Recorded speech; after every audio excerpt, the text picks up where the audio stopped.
మిత్రులందరికీ నమస్కారం. అందరూ చాలా చక్కగా మాట్లాడారు. రాజు గారు, ప్రియదర్శన్ గారు అందరూ కూడా, అంటే అందరూ మనసు లోతుల్లోంచి మాట్లాడినట్టుగా అనిపించింది. ఎవరు కూడా ముందు అనుకోరు కాదు, అప్పటికప్పుడు వాళ్ళ మనసులో ఏమనిపించిందో అది చాలా చక్కగా చెప్పారు. అంటే గట్టిగా మాట్లాడితే గాలిలో మనకు కనబడని సూక్ష్మక్రిములు కూడా గాయమవుతాయేమో అని చెప్పేసి అంత నెమ్మదిగా అంత సున్నితంగా మాట్లాడతారు రాజుగారు. ఒక వ్యక్తిగా ఆయన హృదయం వెన్న, కానీ దర్శకుడిగా ఆయన హృదయం వజ్రం.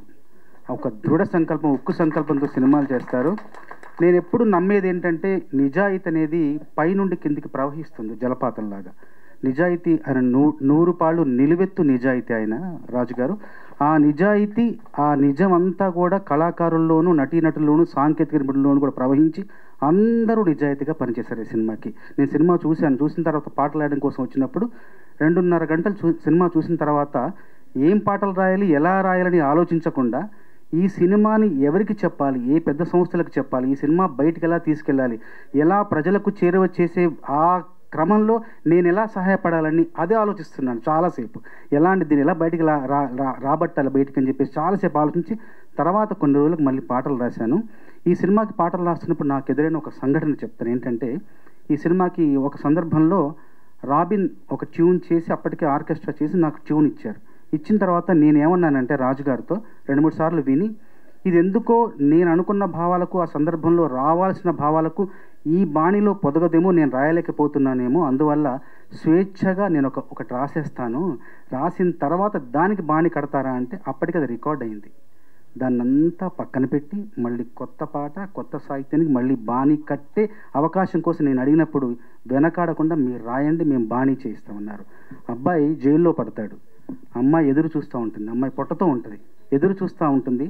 అక్కడ తనొక జైల్లో ఉంటాడు, ఇక్కడ అమ్మాయి కూడా ఒక జైలు. అక్కడ ఊచలున్న జైలు, ఇక్కడ ఊచలు లేని జైలు. సో ఈ సందర్భంలో నేను రాశాను, నీదొక చెరసాల, నాదొక చెరసాల, నీది స్వేచ్ఛ లేని బ్రతుకు, నాది బ్రతుకే లేని స్వేచ్ఛ, ఇరువురి చెరలు తొలగేదెల, ఇరువురి చెరలు వీడేదెల, నీదొక చెరసాల, నాదొక చెరసాల, రాలేవని తెలిసి ఎదురే చూస్తున్నాను, వినలేవని తెలిసి ఏడుస్తూ ఉన్నాను, నీ గురుతులనే మోసి బరువెక్కాను నేను, అలసటతో అడుగే వేసి నడిచే గాయాన్నయ్యాను, నీదొక చెరసాల, నాదొక చెరసాల, నీది స్వేచ్ఛ లేని బ్రతుకు, నాది బ్రతుకే లేని స్వేచ్ఛ అని స్వేచ్ఛగా స్వచ్ఛంగా రాస్తే దానికి బాణీ కట్టి మళ్ళీ కొత్త పాట రికార్డ్ చేశారు. అంటే అక్షరానికి, సాహిత్యానికి, సృజనకి వాళ్ళు ఎంత అగ్రస్థానం, ఎంత పెద్ద పీట వేసే దర్శకుడు. కాబట్టి ఇలాంటి మంచి పాటలు రాయగలిగే అవకాశం నాకు లభించింది. కాబట్టి మనస్ఫూర్తిగా రాజుగారికి ధన్యవాదాలు తెలియచేసుకుంటూ, ఈ సినిమాలో అందరిది కూడా ఎంత నిజాయితీ ఉంటుంది, నటనలో ఎంత సహజత్వం ఉంటుంది, ఎంత స్వభావ సిద్ధత ఉంటుందంటే అసలు నటించారా నేను నమ్మలేకపోయాను వీళ్ళందరూ నటన చూసి.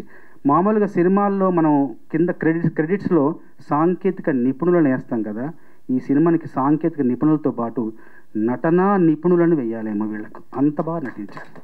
అసలు తేజ, తన్మయి అసలు ఏంటి వాళ్ళు, అసలు నిజమైన జీవితంలో నుంచి మనం చూస్తున్నామా, దొంగచాటికి వాళ్ళని ఇలా చూస్తున్నామా, వాళ్ళ జీవితం ఒక పక్కన నడుస్తూ ఉంటే మనం పక్క నుంచి గమనిస్తున్నామన్న అంత సహజంగా, అంత తర్వాత తన వాచకం ఎంత బాగుందంటే ఎంత చక్కగా మాట్లాడుతున్నారు. అసలు లాయర్ అంటే లాయర్లానే మాట్లాడారు.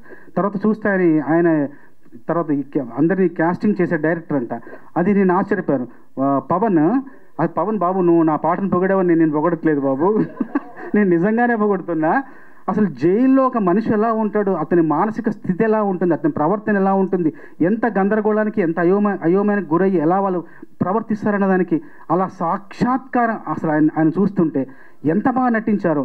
మీరు ఫ్యాక్షన్ లాగా అందరూ కూడా ఇవన్నీ చూస్తుంటే ఈ సినిమా ఎంత గొప్ప విజయం సాధించబోతుంది, నటనాపరంగా ఎంత పైమెట్టులో ఉంది ఈ సినిమా పరంగా అని నేను మనస్ఫూర్తిగా నమ్ముతున్నాను. అట్లాగే ప్రియదర్శన్ గారిని ఒక గొప్ప నటుడిగా ఆయనకు జన్మనిచ్చిన మలేషియన్ సినిమా ఎలాగైతే ఆయనకు జన్మనిచ్చిందో, ఈ సినిమా ద్వారా ఎంతోమంది నటనా నిపుణులకు మరింత జన్మనివ్వాలని, కొత్త జన్మనివ్వాలని, ఆ జన్మ వాళ్ళ జీవితానికి కొత్త బాటలు వేయాలని మనస్ఫూర్తిగా ఆశిస్తూ చిన్నవాళ్ళు కాబట్టి ఆశీర్వదిస్తూ, నాకు 3 పాటలు రాసే అవకాశం ఇచ్చిన రాజుగారికి మరొక్కసారి ధన్యవాదాలు తెలియజేసుకుంటూ, నేలపైన పువ్వులన్నీ అక్షరాలయే నింగిలోన రంగులన్నీ కాగితాలయే నీకు నాకు లోకమంతా ప్రేమ కవితాయే ప్రేమలోన ఈ క్షణాలి శాశ్వతాలయే ఇంకేమీ వద్దంట ఇంకేమీ వద్దంట నువ్వుంటే చాలంట అంతే బంగారం అక్కర్లేని సింగారం ఏడుందంటే అచ్చంగా చూపిస్తానే నిన్నే ఐశ్వర్యం అక్కర్లేని ఆనందం ఏడుందంటే స్వచ్ఛంగా చూపిస్తానే నన్నే ఇలాంటి మంచి బాణీలకు మంచి సాహిత్యం రాసే అవకాశం వచ్చింది. మరొకసారి రాజుగారితో ఒక అనుబంధం చెప్తారు.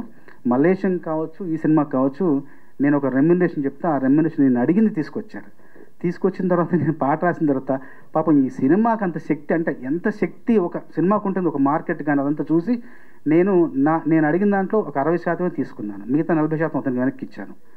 ఎందుకంటే చిన్న సినిమా కష్టపడి చేస్తున్నాడు. నేను ఎందుకు ఇప్పుడు ఈ సంఘటన ఎందుకు చెప్తున్నానంటే వచ్చేసారి ఈ సినిమా ఘన విజయం సాధించి నేను అడిగినంత మీరు ఇవ్వాలి, అది నేను తీసుకోవాలని కోరుకుంటున్నాను.